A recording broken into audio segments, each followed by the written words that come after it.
नमस्कार, Hindi dictation YouTube channel पर आप सभी का स्वागत है। एडिटोरियल डिक्टेशन लिखेंगे, 5 सेकंड में रेडी हो जाइए।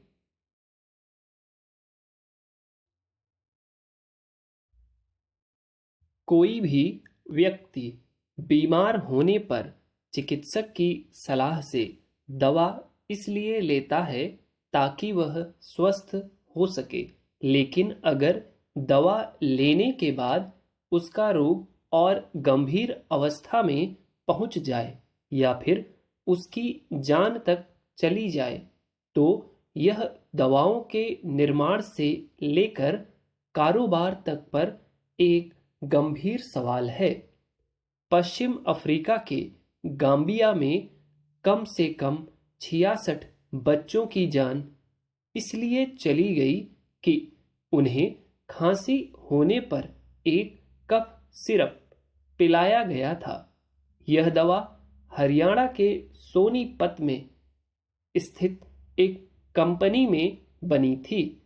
इससे बड़ी विडंबना क्या हो सकेगी कि अभिभावकों ने अपने बीमार बच्चों की तबीयत ठीक करने के लिए वह दवा पिलाई होगी, मगर इसकी कीमत उन्हें उनकी जिंदगी गंवाकर चुकानी पड़ी। अगर यह महज किसी लापरवाही का मामला है, तो दवा बनाने वाली किसी कंपनी को क्या इस आधार पर कोई छूट दी जा सकती है?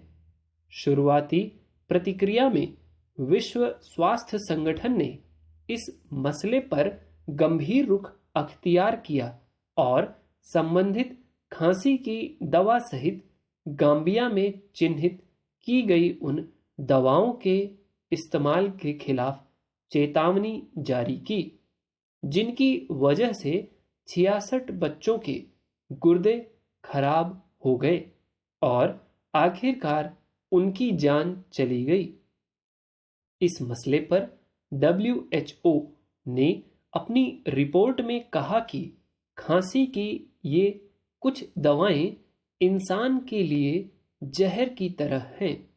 WHO की चेतावनी के बाद केंद्रीय औषधि मानक नियंत्रण संगठन ने जांच के आदेश जारी कर दिए हैं।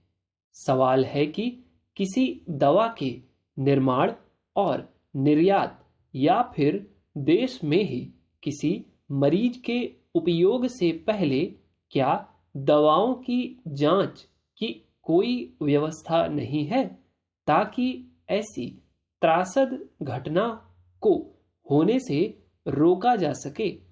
दरअसल शायद यह मसला दबा रह जाता अगर इतनी बड़ी तादाद में बच्चों की जान जाने की घटना किसी बाहरी देशों में नहीं हुई होती और WHO ने इस पर सख्त रवैया नहीं अपनाया होता।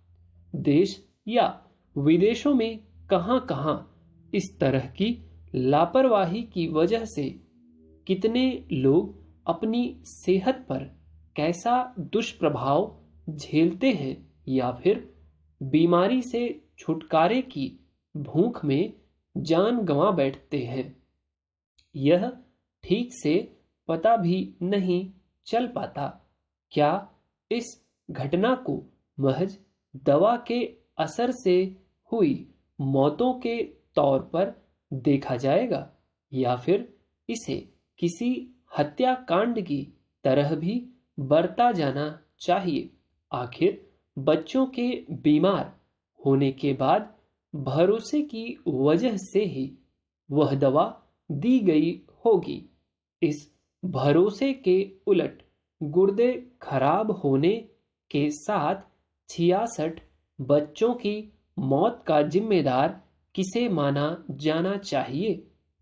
किसी भी दवा के निर्माण से लेकर खुले बाजार में आने से पहले एक लंबी प्रक्रिया होती है, जिसमें कई स्तरों पर परीक्षण के बाद ही उसे मरीजों के आम उपयोग के लिए जारी किया जाता है।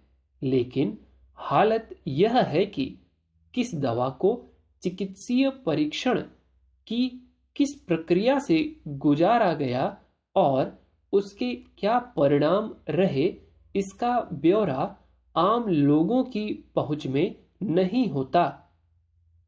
हर दवा में इस्तेमाल रसायनों का कोई ना कोई असर होता है।